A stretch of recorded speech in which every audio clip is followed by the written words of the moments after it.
درانه کتونکو السلام علیکم. زه محمد سلمان همدرد د حق غږ پښتو چینل خبري لنډیز کې ستاسو قربا اوس تاسو پام را اړوم د مهمو خبرونو لنډیز.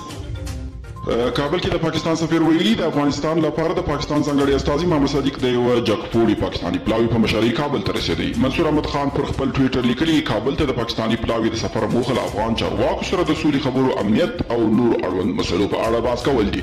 عراق کې د کورونا ناروغانو ځانګړي روغتون کې د اور مرګ ژوبله اړولې ده. د ابن الخطیب په نامه روغتون کې د ننه وضعیت چې وژونکي اور پکې لګېدلی و. ریپورټونه وایي یوه پېښه د اکسیجن د ډبو د چاودلو له امله شوې ده او بیا اور لګېدلی دي.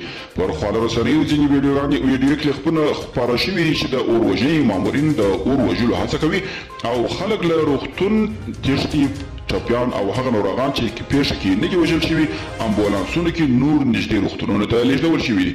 د انډونیزیا لا درک شوي اوبتل په اړه لومړني معلومات ترلاسه شوي دي. د انډونیزیا حکومت چارواکو ویلي داسې ښکاري چې دغه اوبتل لومړی زیانمن شوی دی او په تدریجي توګه له اوبو ډک شوی او ښایي تر 500 متره پورې تر اوبو لاندې شوی وي.